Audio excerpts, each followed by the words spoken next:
Heidi Ho, Lions fans. Welcome to the Detroit Lions podcast. This is episode 419. The Detroit Lions' first preseason game is in the books, and this is the official Detroit Lions podcast for Reddit. I am your dashing host, Chris. With me is my good friend, and gosh, it looks like you look like you've been up for a bit. Glorious co-host Jeff the Riz Risden. How are you doing, brother? Good morning. It's a wonderful early Saturday morning after a late Friday night. We're having fun with this. Yes. It's a good time. Great. It's a good time. We had football last night, Chris. All is well in the world again. That's right. And you know, Ryan, I appreciate that. I see it in the chat. You only fail if you quit. That is such a Dan Campbell thing. I appreciate you guys. I love the support from you folks. All right, we got a great show today. Fantasy football is live. We'll talk about that quick. We'll recap the Lions' first preseason game. Talk about standouts in the game and in camp so far.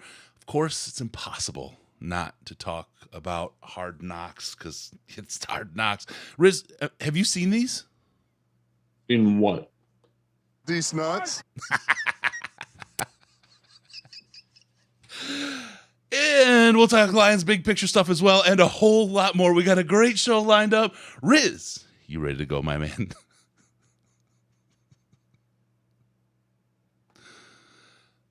The audio went away.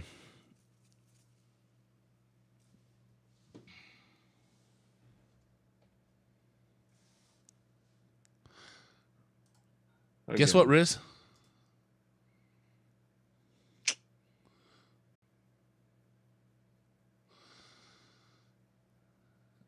And we're going to leave it at that.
Yep, we're going back to the old one. Okay. Hey, I hear you. There we go.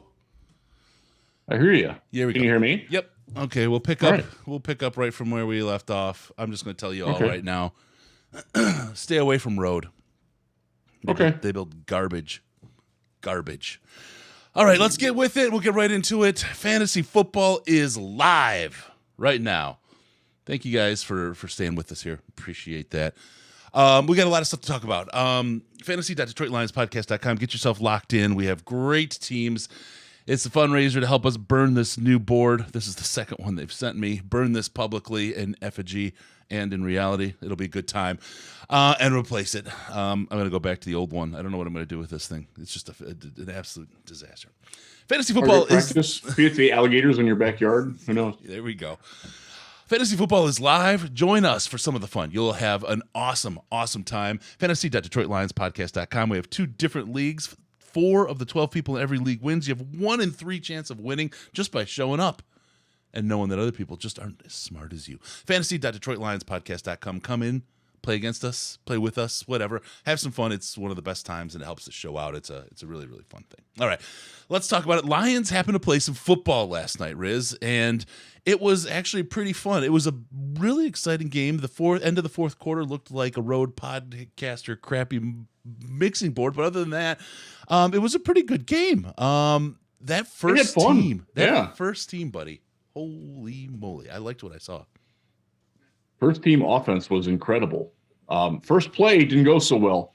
After that, it was 10 plays, 79 yards, and they lost 1 or 2 on the first play. After that, amazing.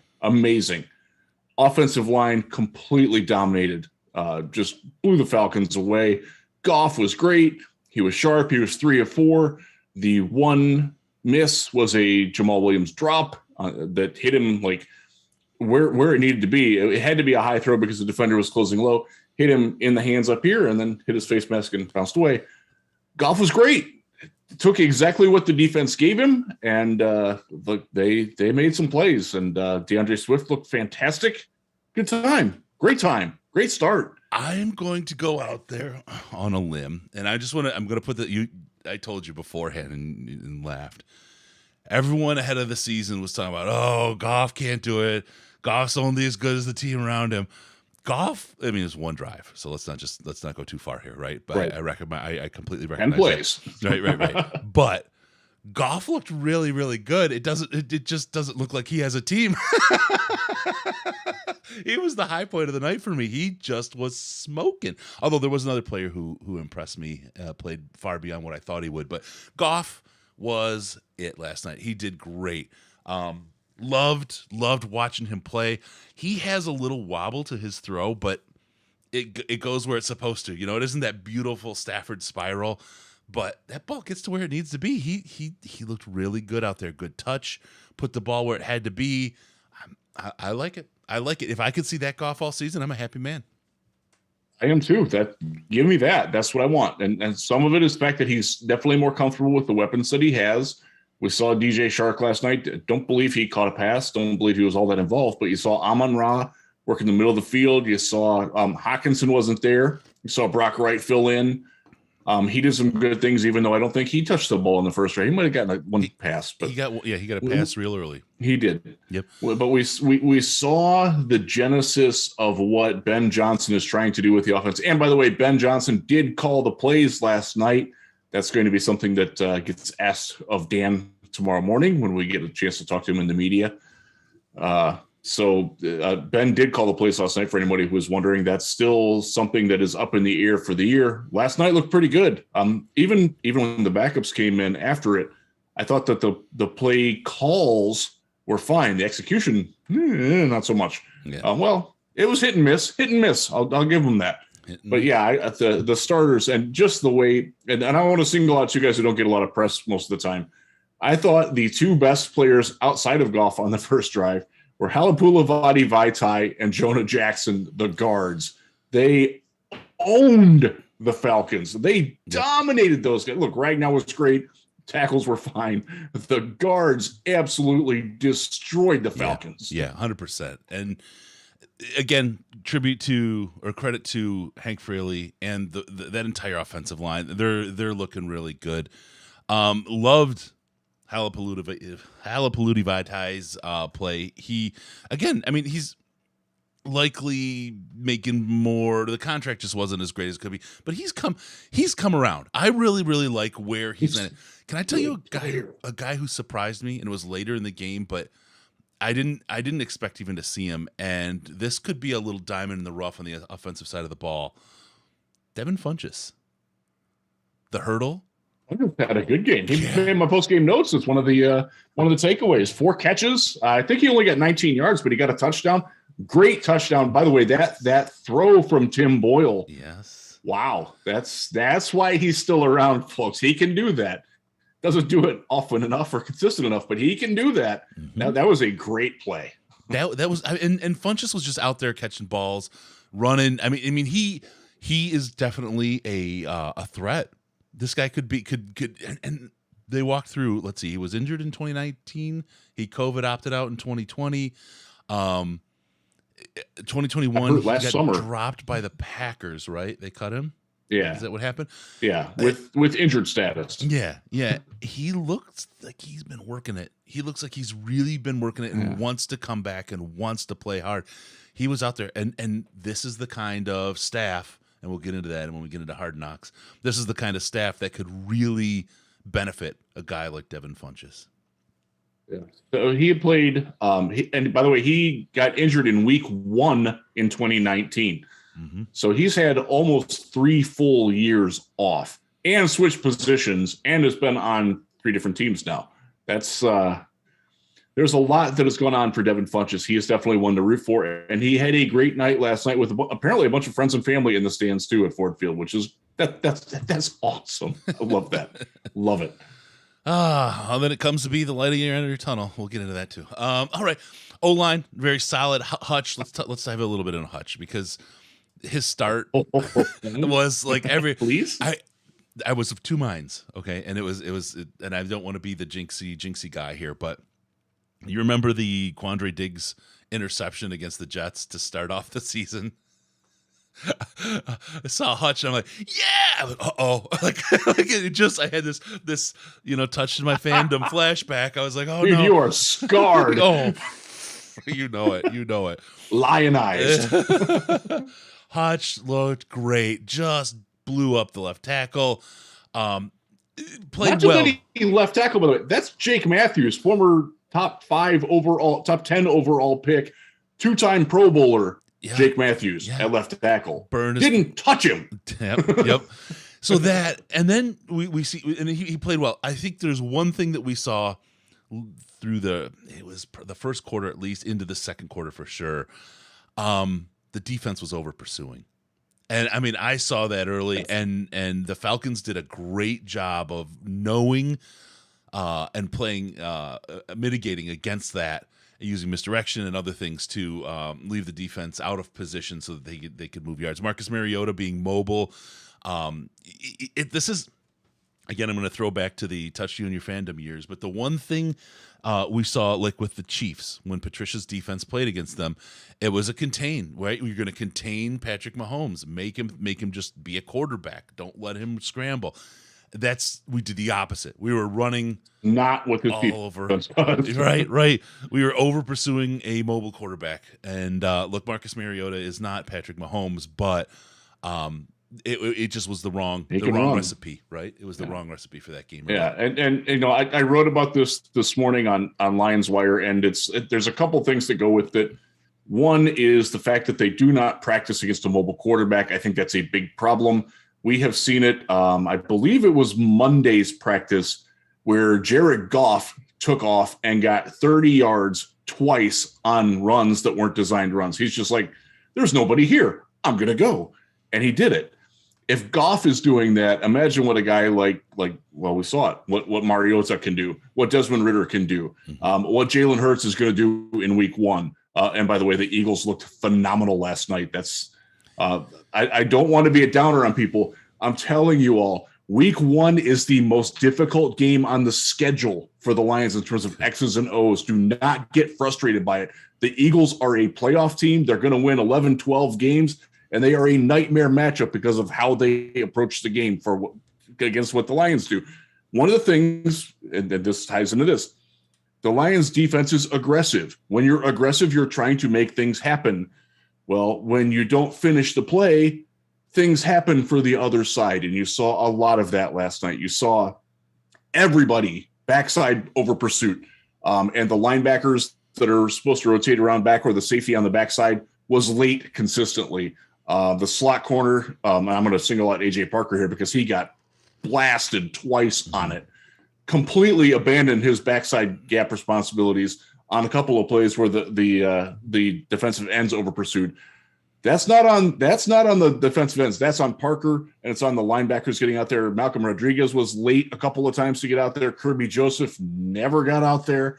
And look, these are young guys. These are rookies. These are guys that don't have a lot of experience doing that. They don't get to practice it. So it's something that the Lions have to work on because that's definitely one of the takeaways from the film is that they are really vulnerable to quarterbacks who can tuck and run. And by the way, Arthur Smith, the Falcons coach, after the game said, we did not have one single designed quarterback run last night. Wow. Well, they didn't. They didn't need to. Yeah, the Titans didn't either with Malik. Did you see that quote?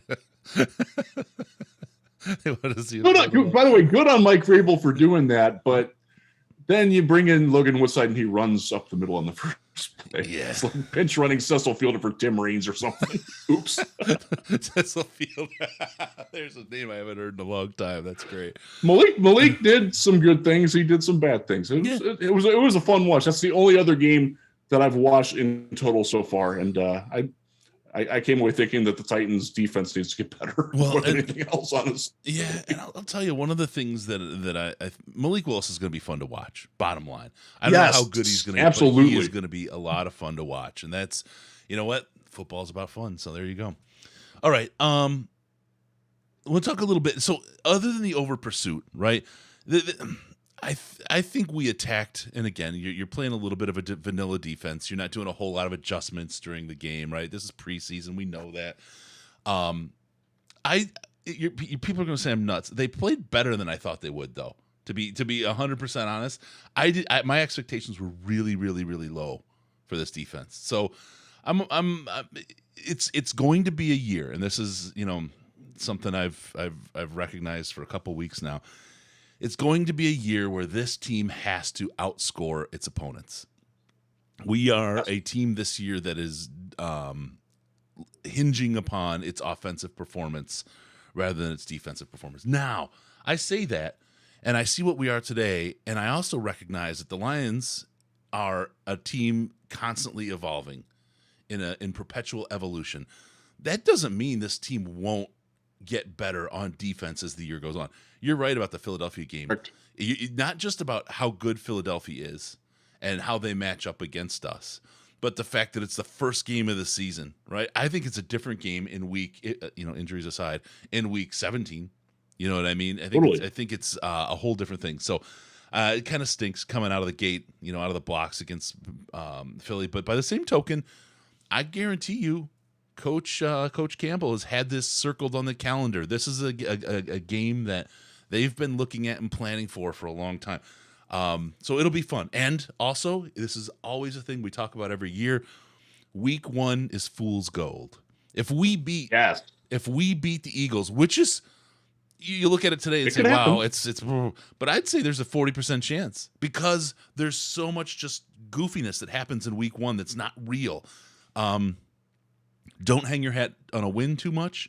Don't hang your hat on a loss too much in that game. Just enjoy it like the last preseason game and one that counts, and then we'll get into the season week 2 and 3. That's when things will really happen. Absolutely. Week 1 is always the worst week to bet because there's so many anomalies. You remember Jacksonville, their one win the one year. Opening week against Miami, a pretty good Miami team, by the way. Mm-hmm.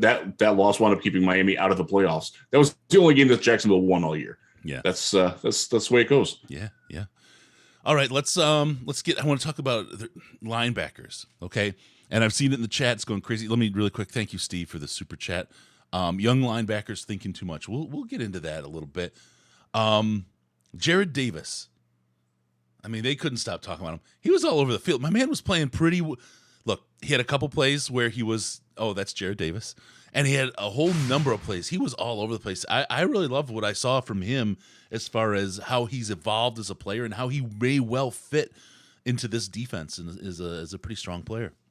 He had some moments. He did. I thought the first drive of the second half, where he came out, he had a great drive that possession. I thought that his speed to close on the quarterback or the running back on an outside run was something that Derek Barnes didn't offer, was something that Malcolm Rodriguez didn't offer as well earlier in the game. Mm-hmm. He did run past a couple of points of attack. He got lost in coverage miserably on one play. Fortunately, Ritter didn't see it. Yeah, I mean, that's the Jared Davis experience. That's what you're going for. I thought it was a better game for him than he has practiced, quite frankly. Mm-hmm. When the lights came on, he showed up. And that's something that Dan Campbell has talked about a lot is, who can play when the lights come on, not just under the practice sunshine. And Jared Davis played better in the game than he has in practice. That was nice to see. Yeah. No, and I'm rooting for Davis. I really am. I want him to. He's a good dude, man. He's a good human being. My son and I saw him after camp. He came out the front of the building, right? Everyone had cleared out. They'd gone in the building after everything, and we were there for a bit. We stayed late, and then we were coming out. And as we were coming out the front, he came out with his daughter, and couple people came up, little kids came up for autographs, and he was like, all right, cool, right? But he was on family time. Now a couple adults came over, he's like, no thanks. Anyway, and I credit him for that, right?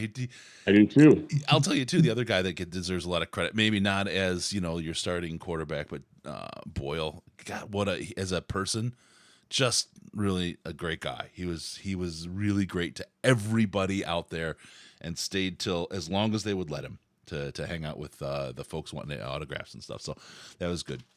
Jared Davis, good guy. Really want to see that redemption arc. Another guy who, boy, I'm going to tell you, this guy looks like he looks like a rookie, but Malcolm Rodrigo, the ladies' favorite this year. He had some smoking plays. I mean, he had a couple where he was just rock and roll star. Other times, the rookie rust, the rookie. He's a 6th round rookie. That's the context that you need to evaluate him in. The opening kickoff went down, made a great play, made a big stick, mm-hmm. made a couple of. Well, actually, that was his only tackle. Made a couple of nice reads where he was in position to clean up a tackle if somebody else didn't make it. But again, what I talked about a little bit earlier.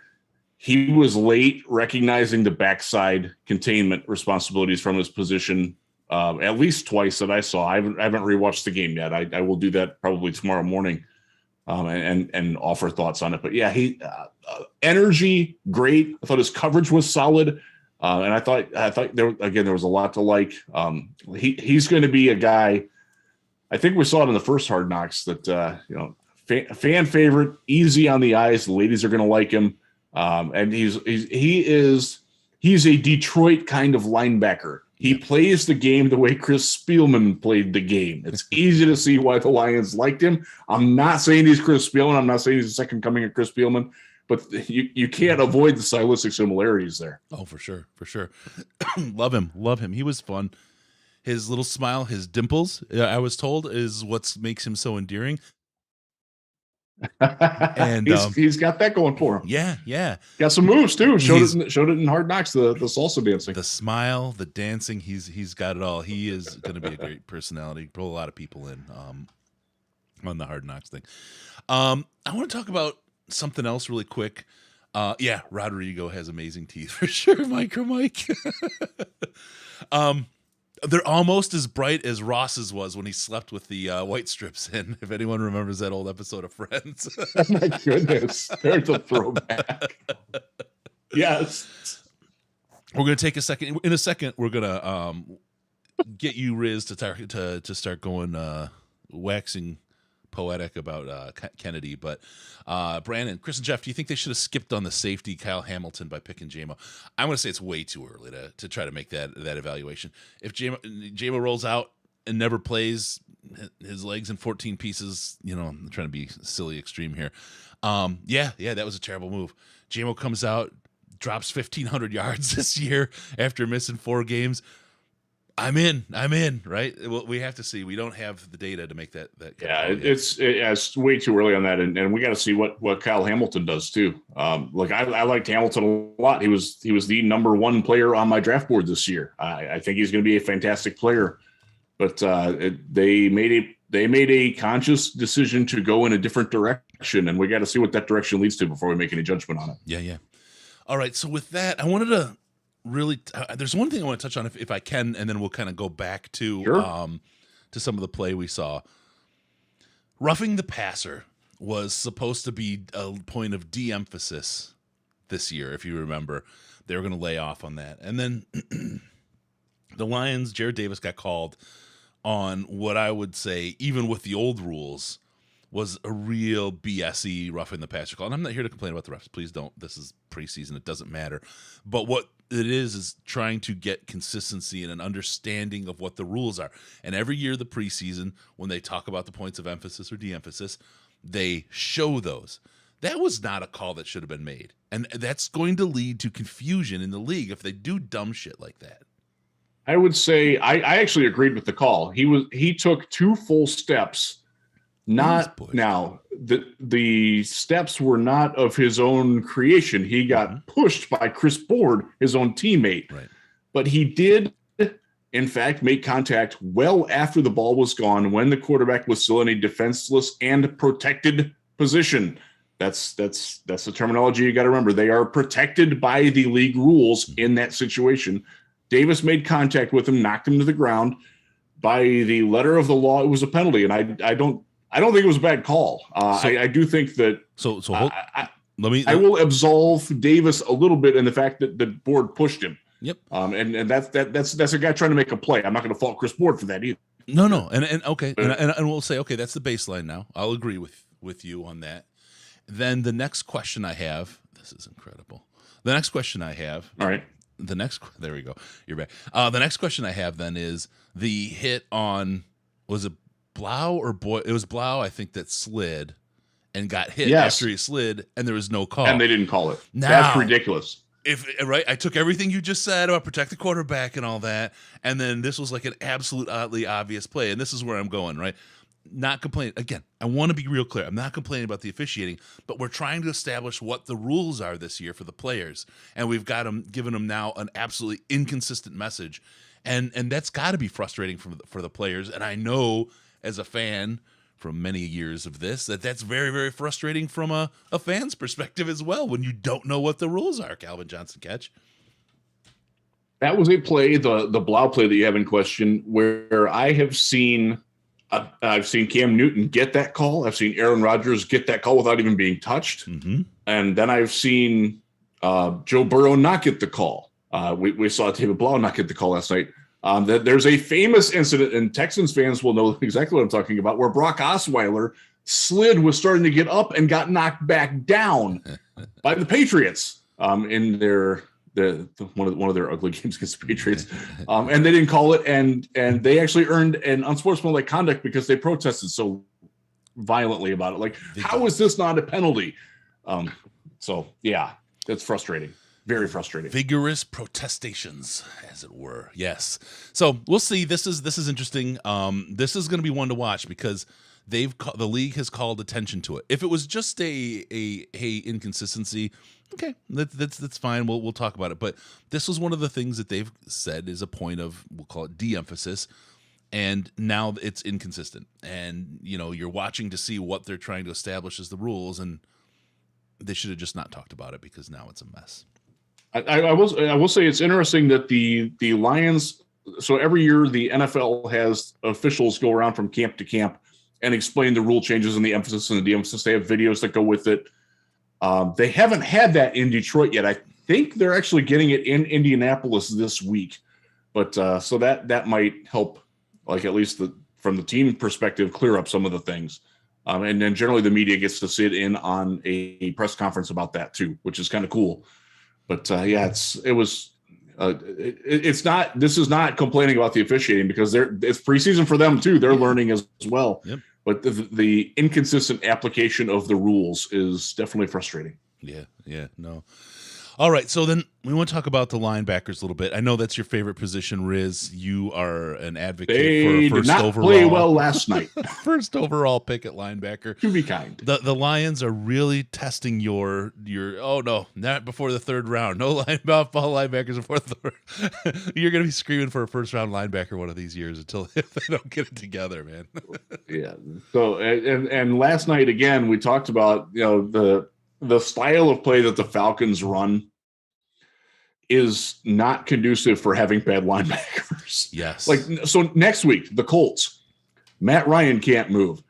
His backups really can't move. Yeah. You're going to see much better linebacker. I think Anzalone is going to play next week too, and that will make a difference. I know people like to bag on 34. He is the best linebacker on the team, and in camp there are probably 80% of the plays where he's really good. Now that's gotta get up there. But yeah, they did not play well last night. They are, and again, we talked about this in the Patreon Slack, the smartest Lions chat on the internet. Go join it. It's worth it. It's worth your $5 a month. Please do it. They moneyballed linebacker on purpose. You can't have strengths everywhere. They chose to have a weakness at linebacker because it is the least important position on the field for Aaron Glenn and Dan Campbell and what they want to do. That's the one area where they are deviating from the Bill Parcells tree, which they come from. And Aaron Glenn told us this past week. Brian Duker, the safeties coach, told us this week. The playmaking position in this defense is not linebacker. It is safety. It's designed that way. And let's be honest. Really quick. This team, to the first point you were making, had a dearth of talent at multiple positions. Yes. Part of the reason, I'm certain, the reason behind setting up the defense, as you're going to go into here, is to help cover some of those lacks of talent, because you can only get so many pieces in a year, and you can only afford so many free agents. And we had to fix the cap in order to even get to a point where next year we'll be able to play a little bit. But there was so many gaps. They had to structure the defense in a way that allowed them to build a functional defense without linebackers in this case, because they just didn't have other players. And where are your playmaking positions? Edge, cornerback, safety, not linebacker. And they focused on those other positions to the most part. And I think we're going to be happy with that. But, safety is their playmaking position, and Tracy Walker played great last night.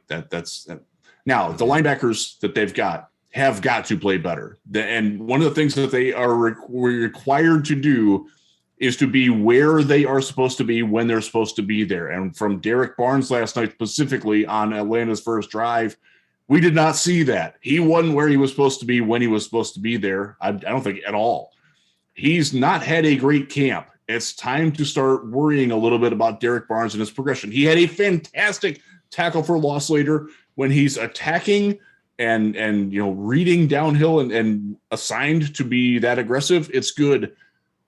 As much as the defense is still built on aggression, there is still some reading that needs to be done by the linebackers and the safeties. They have to decipher things and make decisions quickly. That's not where Barnes is comfortable yet. Remember, this is a guy who was a pass rusher for most of his career at Purdue. This is only the third season that he's ever played off-ball linebacker. He's still learning it. There's a learning curve there. It's a great point. They're not good at linebacker. There's no question about it. And I would say I do think that the talent is. I think Anzalone. I think Barnes, Rodriguez. I actually think that Josh Woods has something in him. Chris Board did not play well last night. He's been better in camp than he was last night. They have potential to be adequate at linebacker, but they're absolutely not. It's not a strength of the team by design. And again, that's a conscious choice. Chris, to your point, they wanted to build up positions that are more important to them in that. Yep. And Aaron Glenn, Brian Duker, Anthony Aubrey Pleasant have all said They have purposely de-emphasized the linebacker. This is not me, getting my wish. Although it is what I want, but they have to be better. Otherwise, it doesn't work. And I think they will. And that's the one thing again about these coaches and this team. Where they are today is not where they're going to be at the end of the season. They are all growing. Right. And remember, we're still on this youth movement. We've got, Barnes is a young guy. He's only been in the league 1 year. A lot of these guys don't have the kind of road under their wheels that we're expecting. Good one here from Mark LeBay. I think this defense looks more like a Sean Payton D than a Bill Parcells D.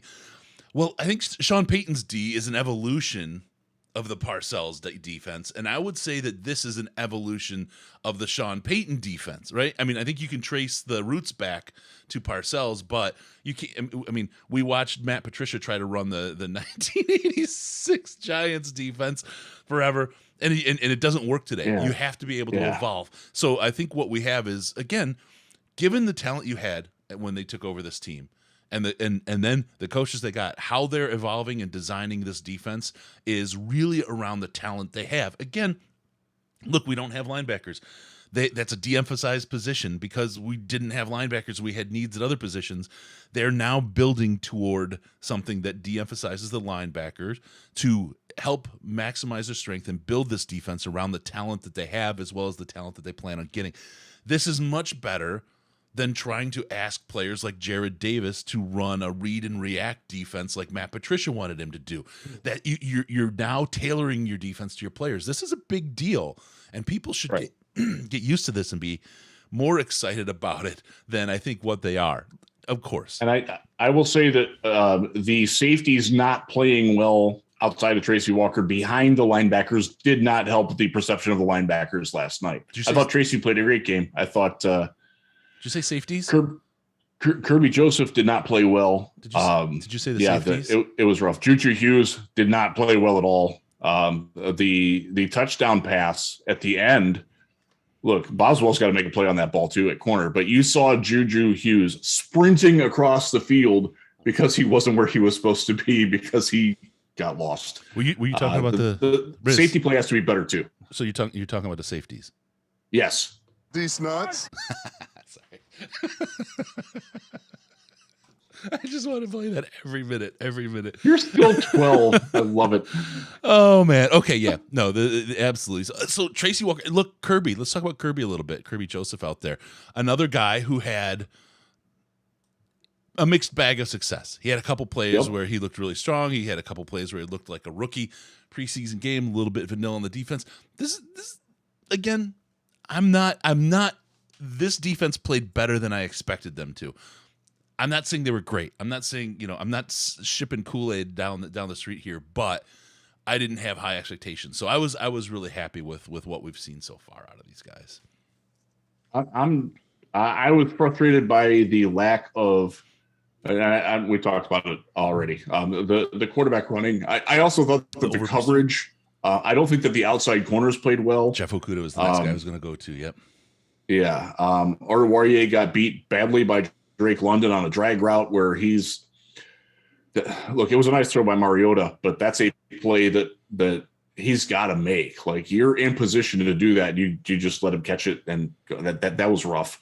Okudah didn't do a lot. Will Harris played one play. He left with a hand injury. We don't have an update on that yet, but from what it sounds like he didn't even stop on the sideline. He just went straight into the locker room. That's typically not good. I hope that's okay. Yeah. Depth guys, they're learning out there. AJ Parker had a rotten game. I will say this, and this isn't breaking news for the people that are outside or that are in the Slack, but for people that are outside it, you're going to see a different starting slot corner in week 1 than we saw last night. That's a player that didn't play last night, and he wears number 39, and his name is Jerry Jacobs. And as soon as he is ready to go, he should be, I would say, stronger than should, the starting slot corner for the Detroit Lions. Yep. And that will help a lot. And some of it, look, Jerry he's not a complete player, but one of the things that he does really well, he is a vicious tackler, and he's a smart tackler.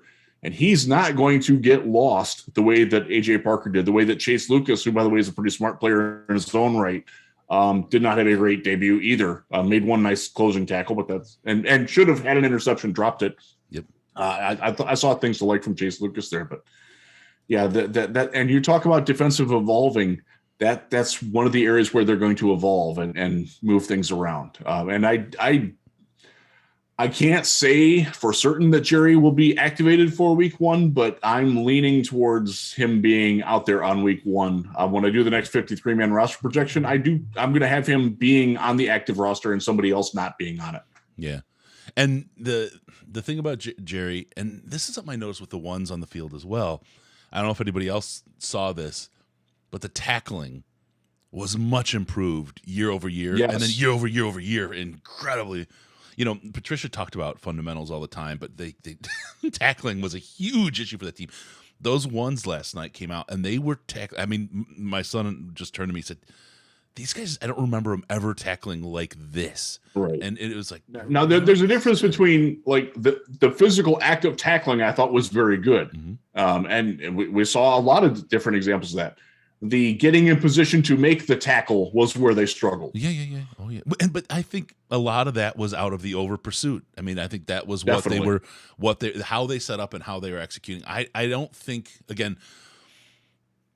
they were adjusting. I think they were like, okay, we're going to run our pursuit defense tonight. And maybe, how do I put this? We talked about this with Patricia, putting people in tough positions and seeing how they react. It could well be that there's some of that, and it's a different way of doing it when Campbell and company do it. I think, and I think they just said this is the defense. They know they've got a running quarterback in Mariota. They know he's doing one quarter, and then they're going to keep watching and they're going to see how all of these guys work with the different quarterbacks they have. Because if you stretch them like this, you can really test them at their limits. And they've talked about it. We'll talk about Hard Knocks here in a little bit, but when they get in and do their thing, God, I lost it. Sorry. I lost my train of thought. It's I so hate early. when that happens. Why? I just want to sleep in one day. All right. So yeah, no, you can see these guys at their limits and see what they do. And they talked about it in Hard Knocks that when you're at 80% and you're taking them out to the depths, you just get your hands on them. I mean, what kind of soul do you have? And we'll have a quote about that from Hard Knocks where they elaborate on that a little bit. But Funchess, yes, we talked about Funchess. Funchess was really good out there. Did some great stuff. He's definitely a guy to watch. Anybody else? Let's talk about the running backs a little bit. I think we haven't touched on that. Swift looked great. I was surprised that they gave him the ball, quite frankly, because they are more than a little concerned about his durability. Let's put it that way. And he looked great, did great. So, no issue there. He looked good.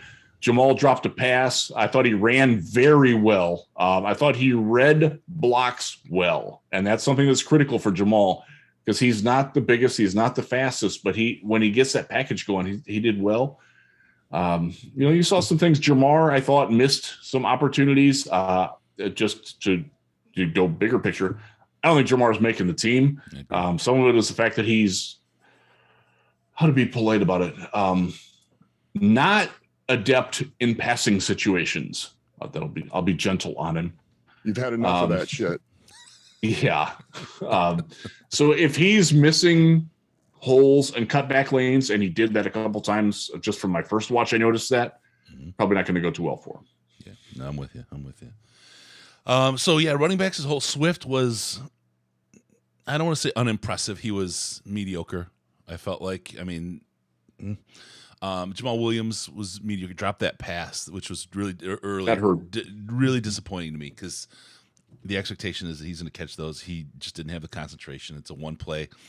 And the best part about Jamal Williams is, as I sit here and think about it, is watching him at camp or before the games when he's playing catch with the fans, and the fans drop it, and then he's like, "Oh yeah, that was me. What would you say?" Right? he just talks a little smack, and then they throw it back to him, and he makes these wild behind the back one-handed catches. So it was just a momentary lapse of confidence, too easy to catch. So he took it for granted and his brain moved on as if he had already caught it. So happens. Hopefully, that's why we have the preseason, help remind us of those kinds of things and make sure that we don't want to play that way. All right.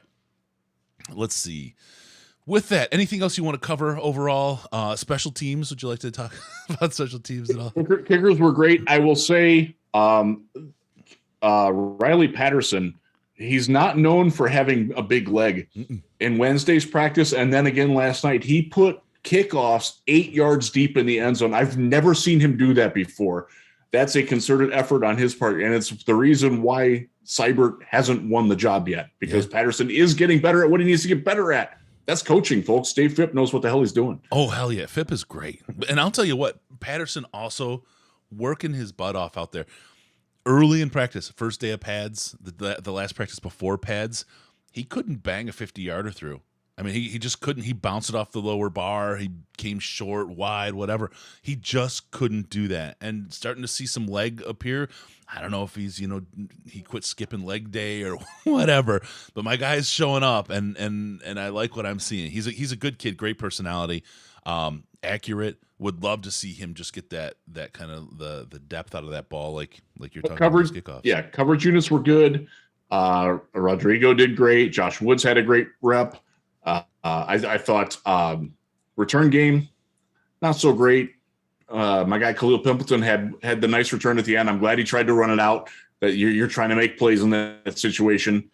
He did all right. You're going to see more there. That is a battle that's unresolved. Again, Maurice Alexander. I'm going to give him a little bit of love, even though he didn't do much last night. He's been really good in practice, and it wouldn't surprise me at all if he made the team. Now he's got an uphill climb to do that, but Quintez Cephas being out and not being ready, and might not be ready next week either, it's opening the door, and it's not Trinity Benson that's running through it. Tom Kennedy ran through it last night as well. Tom Kennedy had a phenomenal game. But Maurice Alexander gives you a little bit more juice than what Kennedy does, and you didn't really see it last night, but we've seen it a lot on the practice field, so keep an eye on him as we go into Colts week here. Real scrappy gym rat, right? All right. Phipp size. Yeah, Dave, I'm going to tell you, and I saw Phipp, what was it? Was it one of the previews for Hard Knocks or something else? It was Hard Knocks. It was a preview. He was talking to the camera. He's like, hey, what's this? Hey, what are you doing there? He's always like into the equipment and what people are doing and how it works. Very inquisitive. Yeah. And he's in there. He's always just talking. It was funny. I mean, I will never forget him just going to town with all our drops and all the buttons we have. Just hit his favorite drop that we had at Senior Bowl as we were getting ready before we interviewed him. He hit this no less than 10 times. You've had enough of that shit. He loved that. His face lit up every time he hit it too. It's so great. It's like, this is great. Phipp is awesome. Dave, he's really awesome. He's got a great personality. He's a cool cat. So, all right, let's move on. Let's talk about D's Hard Knocks. You okay with that? Yes, it was absolutely. It was we good. Can do that. We're going to cover a couple of quotes here. I have a feeling that we're going to get demonetized by the tube because of it, but you can always help with the super chat, or if you're watching after the fact, there's the thanks thing afterward. Really appreciate that. All right, let's see. Let's get into the first one. This is kind of the opener, and this is where Dan Campbell talks about grit, and this is really important because this is foundational for the team, and really kind of one of the core beliefs that Dan has for how. Well, you guys that were in here, it's our core foundation, man. Grit, and what does it mean, really? In a nutshell, I think it means this. We'll go a little bit longer, we'll push a little harder, and we'll think a little deeper and a little sharper. Like, to me, it means we'll play anywhere. We'll play on grass, we'll play on turf, we'll go to a fucking landfill. Doesn't matter. Doesn't matter if you have one ass cheek and three toes, I will beat your ass. It means that normally I'm 100%, 85%, man. That's all I need to beat you. I don't care. I will produce and win at 85%. You guys already know you're not gonna be 100% until next March. This is the best you're gonna feel right now. It's the best you're gonna feel. The quicker you accept that, man, the better off we're all gonna be. All right, let me just one. Got to go back to one thing. Doesn't matter if you have one ass cheek and three toes. I will beat your ass. Where did he come up with that? What? Like, that's. What? I love it. What? One ass cheek and three toes. Fingers don't. I have no idea what what's going on. Oh my God. Yes, we're doing that. I enjoyed it. I did not watch it in real time. I got up Wednesday morning at like 5 a.m. to watch it, just because that's my wacky sleep schedule. I enjoyed that. That was like I'm drinking my morning coffee. I'm sitting there. I'm like, he said what? I got it really quick. So thank you, Lion Ear of Douchebagia. I'll contribute for MCTCF bombs. And then right after, I appreciate that. That's a huge super chat. I appreciate that. Speakeasy Sports, Dan Campbell beating handicaps out here. LOL. No. I hadn't even thought of that. I hadn't either. Oh, God. That's going to become a thing, isn't it? Oh, crap. Oh my gosh. Ken, thank you for this one. D's Nuts Lions podcast. That way you can keep the keep the initials. These nuts. I can't believe Coach got somebody on that. I mean, you got me on it, so I shouldn't say much. Yeah, that's great. Cheek and three toes. I mean, I saw this, and I keep trying to get my wife or my son to play along, where someone has number 1 ass cheeks and someone has number 3 and toes. We'll roll around the game in our jerseys, right? Oh man, that was great stuff. This Hard Knocks is something special. And it was awesome, man. It was just awesome. The only thing, and so I'm sitting in a hotel in Pennsylvania. My family we want to watch it together, but we didn't have a way to so we're like, okay, ready, play, okay, bye, and hang up and watch it. And then we talked after. Just so great. I mean, afterwards, all I could do is tweet, "I love this team." Right? I mean, it was so great, so heartening to see that episode and get behind the scenes, the coaches, Dan Campbell telling Shep about cutting his hair. That small scene went by a lot of people. Super, super meaningful. Because what's the message here, right? And we'll get a little bit about leadership. I'm going to talk a little bit about it in a little bit as with another thing. But that is, you're here because of you. We want you to bring your whole self to work, who you are. You are here because of the person you are. And whatever it is, if you believe your hair is part of who you are, you wear your hair how you want. But you bring yourself to the job because we hired you, and the self that is you, because you're that good and we think you can do it. It said so much. And you saw Shep react, right? It meant a lot to him on a personal level, but it says so much from a leader to tell their people, I want you. I hired you because of who you are and what you bring. If you bring long hair, if you bring short hair, it doesn't matter. You're you, and that's who I want, right? Really, really Absolutely. Strong. I thought it was great. I really thought that the entire way that they presented the assistant coaches and having them be featured performers. Look, the last time that I went through Hard Knocks, it was Greg Williams, it was Todd Haley under Hugh Jackson. They hated each other, and they didn't hide it. Yeah. And it was obvious to anybody who was ever out of Browns practice. Those two just physically did not like one another. They didn't work well together. Mm-hmm. And I thought, for me, the best quote, and maybe you have it here, is what Deuce Staley said to Aaron Glenn. We have that. Yeah. Let me see. And we'll get into that actually. Okay. Yeah. That for me was the biggest highlight of the show, honestly. Yeah. Because that to what you were just talking about with Jeff, that's what Dan's all about. That's what this Lions regime is all about. Mm-hmm. Yep. So this next one goes a little bit into talking about we know we have running quarterbacks we're playing against. We're going to play a pursuit defense, and we're not going to adjust on that because we want to put these guys into the shallows. All right, now, there's a number of teams as it equates to, just bear with me, the ocean, right? There's a number of teams, they just barely get to the water. You got to get in the water to compete. The number of teams, that's all they get to. Then there's a number of teams, they are in the shallows. And they come in a hurry, man, and they are all over your ass. They're all over your ass, and they strike and move. They strike and move, and they're dangerous, man. You just got to get a hold of them, though.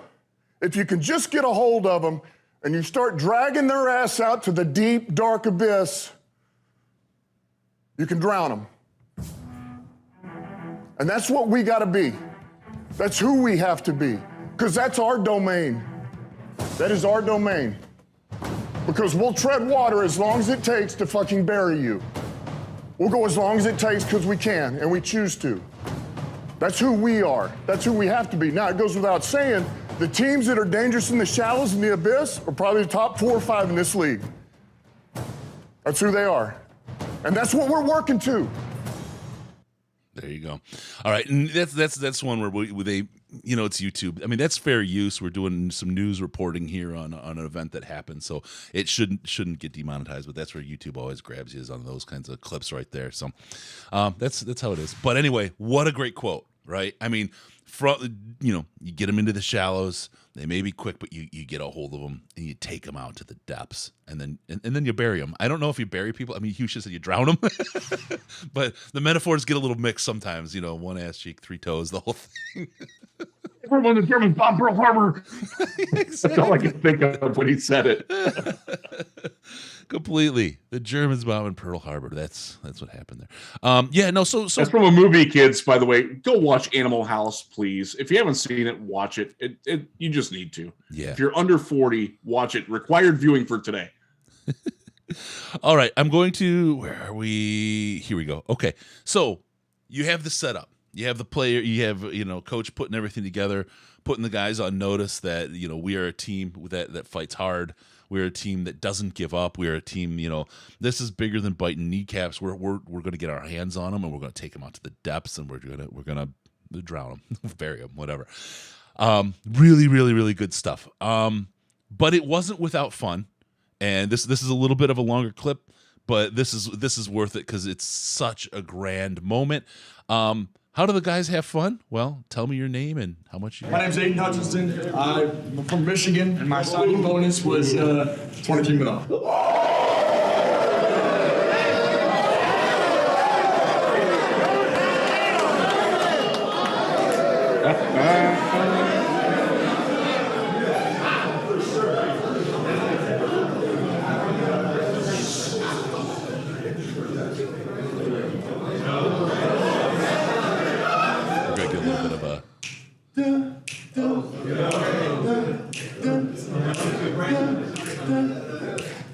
She told me her name was, oh shit, hold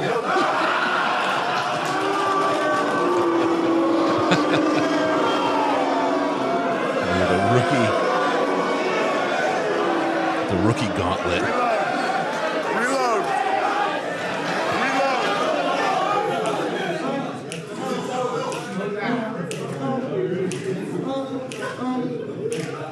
She was more like a beauty queen from the movie scene. I said, don't mind what you do, you mean I am the one. On the floor, in the round. She told me her name's Billie Jean. Across the scene, every head turned and eyes dream being the one. In the round. People always told me.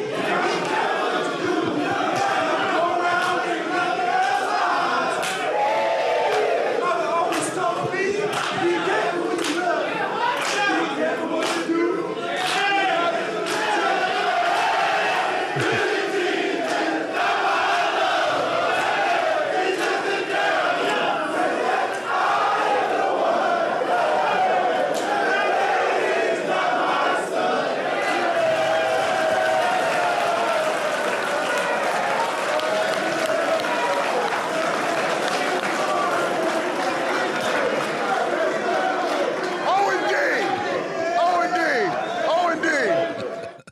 I don't know that there's a chorus group forming from the Detroit Lions team, but you talk about camaraderie, bro.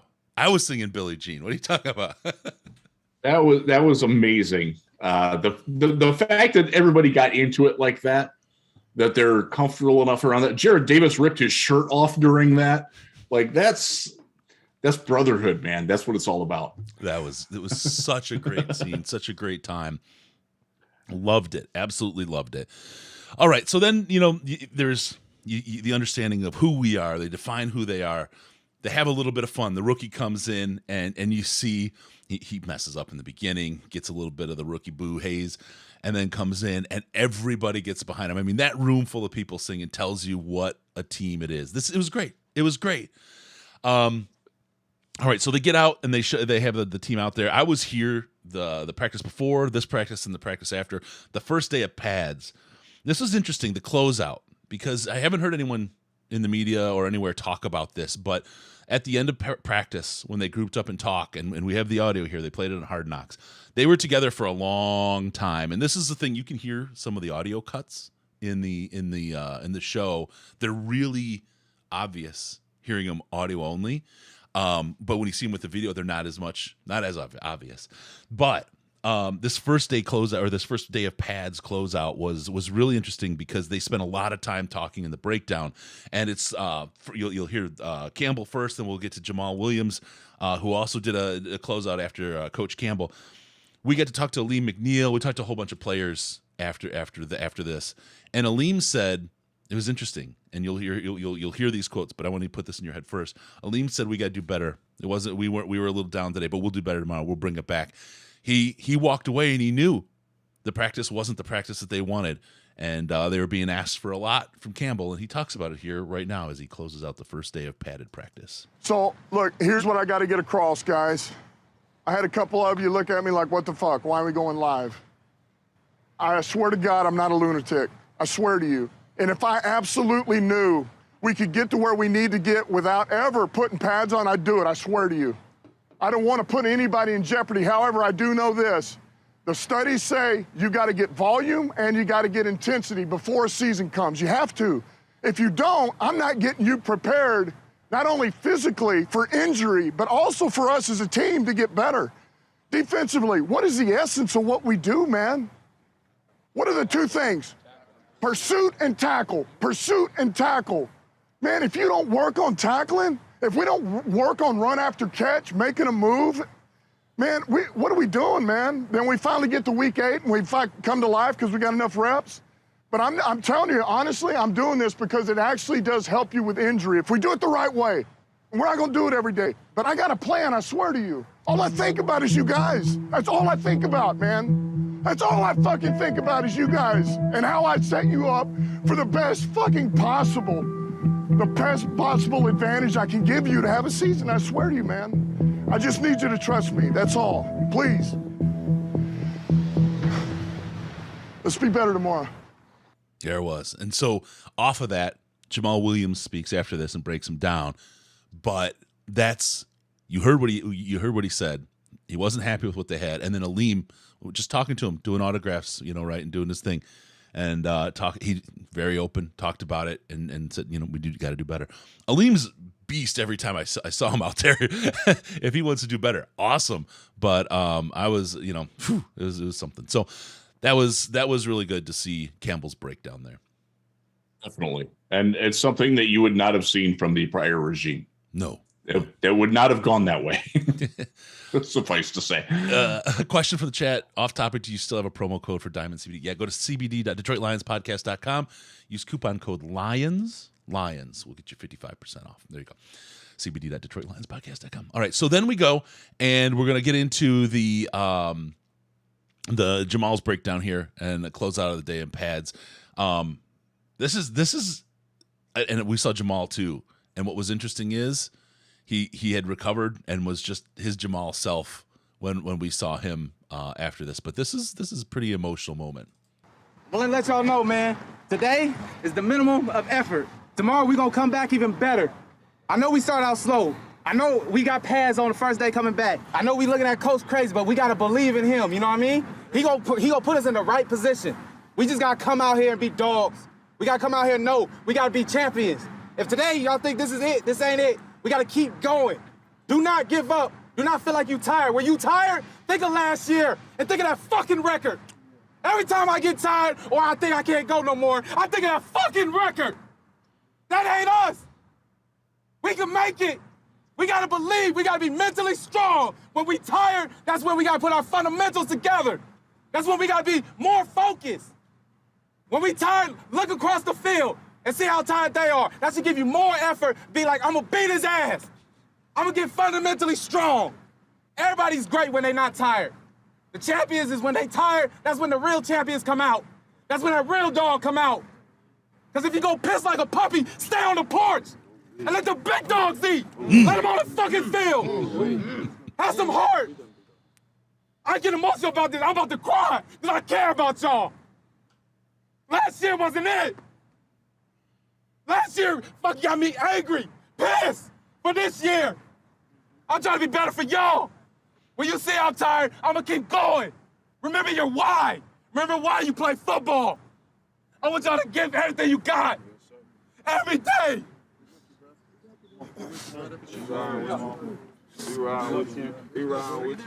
Do your best. Let's go. Lions on 3. 1, 2, 3. Lions. All right. I want to talk about something very specific that he said there, and something that I've heard a couple of times from different people on this team. This goes directly to that servant leadership piece that I've talked about since the beginning. There's an author and speaker named Simon Sinek. He does a book called Find Your Why. And it talks about specifically what you're doing and how you could look at it from a number of different directions, but people so often talk about, what and then how, and then they end on why. And, we've got a great computer with these kind of features, and so go buy it, right? Because you need it. But if you start with the why, the emotional connection, the reason you need this computer, Apple does it really well. A lot of brands kind of start with your heart and then come out from there. It's the same thing on your job. Why are you doing your work every day? Why is this? And why am I here? And what is driving me? And then how am I going to achieve that? And then what is it that I'm going to do? And if you approach from that centered out, from starting with your why, it's a whole different approach to work. It's a whole different approach to leadership and stuff. So it's one of those things. Yeah, Ken, thanks. Maybe it's a speech I should give my sound equipment before every show. But that's something I heard, and I've heard it a couple times, but I want to point that out. Highly recommend Find Your Why, Simon Sinek. Great stuff. But this is, again, I'm telling you, they've given all the clues and they've talked about it, the way and the style of leadership. And one of the things that you talk about with this, and I'll be quick, Riz, and let you react, but so often we reward companies and people for this kind of frenetic piece, and then at some point in time they've reached an objective, and we don't talk about the people who make that steady climb. They may not get to the objective on the same day, but they supersede it over time, and they're not this frenetic thing, because this frenetic thing is what makes people quit and what makes people give up, the rapid highs and lows. But if you have something predictable, I'm going the wrong way. If you have something predictable, a nice long climb, people can invest in it. And with this style of leadership, that's what they're building. This, again, the 6-year contracts that they got tell me that is the model here. Take the ride, enjoy the ride. Enjoy the path to get there. It's been a long time, but this is I think what's being built. And you see Jamal Williams talking about it in a breakdown. You hear other people talking about, coaches talking about Find Your Why and how this team is being built. Good breakdown though from Jamal, right? Absolutely. It was emotional, but it was also focused. Like he didn't try to bury people in water. Like he knew what he was doing there. Yeah. And I loved the reaction of the teammates around him. A couple guys saying, I love you, man. Like that's cut from Dan's cloth. Yep. That's what we talk about. They're all from the same seamstress, baby. And that's gonna make a huge difference. Didn't necessarily see it a lot last night, but as time goes over, and again, it was one preseason game. We're going forward. We're going up that hill. We're all going there together. And we might not get to the top of that hill this year, but you can certainly see them climbing in the direction that they need to be going. And that's great embodiment of it. Yep. Okay, I know Riz is out of time. I'm going to cut less than a minute of clips here. We're going to just hit a couple. We'll short line it. Really quick, here's a Deuce Staley quote. I truly love him, but I want to fuck him up between the lines. I'm going to tell you straight up. I loved that quote. That was what really resonated with me, because that is Deuce being Deuce, and that's what Dan wants. And that is something that, again, I've been around a lot of organizations that have failed. that sentiment and that respect for one another is not something that you get every day. That was great. I loved that. That right there is also why Deuce will be a head coach next year somewhere else. Potentially, yeah. All right, 20 seconds here. Last thing I'm going to say, I'm keeping this brief. The last thing I'm going to say is this. There is no light at the end of the tunnel. There is no light. There's a song Metallica has, No Leaf Clover, and it says, man, when it comes to the soothing light at the end of your tunnel, it's just a freight train coming your way. So if you're seeing a fucking light, it's a freight train. Just put your head down and go to work. It's about to be fun, man. It's about to be fun. There you go. Oh, man, that's great. So 2 songs. I'm singing Billie Jean. I'm singing No Leaf Clover after this thing. Just stoked. By the way, they played No Leaf Clover at the start of the fourth quarter last night. I listened to it going into Allen Park twice. Different versions. I listened to the S&M version. I listened to the album version of it on the way into practice Wednesday morning. It's getting back into the rotation. Yeah. Great tune. Yep. And then this one's just like seconds long, but I gotta hit this last one because we got to get it in its entirety. Come on, Dees. Dees nuts. What? It's the oldest trick in the book. And I guess we're going through and switching it now. It's old school. Yeah, you did. Yes, you did. Dees nuts. There you go. Oh, that's good stuff. All right, everyone, thanks for putting up with everything early in the show, following us. Thank you. We will be back next weekend for sure on Saturday. There's a lot of travel. I'm traveling again. We're going to be Saturdays till the end of this month, and then we're going to get back on our Wednesday time frame. We appreciate everyone for joining us and doing this with us. You guys are the best and gals, and stick with it. Hard Knocks. We're talking about maybe doing a little something this week. We'll see. I'm going to be remote this week. I will try to record something during the week, just a little thoughts and something, but we'll get that done. But yeah, but by the way, hit the like button, subscribe to the channel so you know when we're going to be coming and giving you content. Yeah. Do it. Yeah. Just do it. It's free. Don't cost nothing. Thank you. Yeah, help us out with this. Get this thing through the algorithm. Do the thing. Let people find us. Hit the like, subscribe. We appreciate everyone who does that. You are our kind of heroes. All right, remember, don't forget about us on Patreon, patreon.com. I'll just throw this up really quick. You can see my Antonio Brown quote. Don't forget us on Patreon, patreon.com/Detroit Lions podcast, patreon.com/Detroit Lions podcast. This little meme came up out of there, out of the Slack chat you get access to if you do as little as $5 a month on the donation side. It's a great time. I have to read this really quick. It's a meme from the Antonio Brown quote. This is me, and it is a picture from our last show. My biggest regret as a podcaster doesn't involve calling a certain 2014 first-round tight end a slacker, or showing up to the training camp party full tilt until 3 a.m., or throwing back Jaeger shots on the St. Jude's 24-hour show. And it definitely doesn't involve taking a pie in the face and doing a victory lap around the neighborhood while my family throws up deuces. My biggest regret is I'll never get to see me, Chris, host a podcast live. Sure, I can watch the YouTube video afterwards, but I can't imagine what it was like for you all to see something like that. Like watching Metallica or Jesus perform at Red Rocks. Chris, the Detroit Lions podcast, on his biggest regret. Make sure to follow us on Twitter at DET Lions Podcast, DET Lions Podcast. It's the very best place to show up and be hands-free. Also, give us a call via Skype, Detroit Lions Podcast. All one word is the account, Detroit Lions Podcast, or call us on the Lions line at 929-335-4667. That's 929-33-LIONS. And be sure to go to DetroitLionsPodcast.com, subscribe to the podcast so Riz and I can do what? What do we love to do? We love to come into your ear holes automatically. That's right. Thank you for tuning in. We're going to see you next time on the Detroit Lions podcast. Remember, no pants, no toasters, no hot tubs, no problems, because we are your Detroit Lions and Reddit connection. Thank you all for tuning in.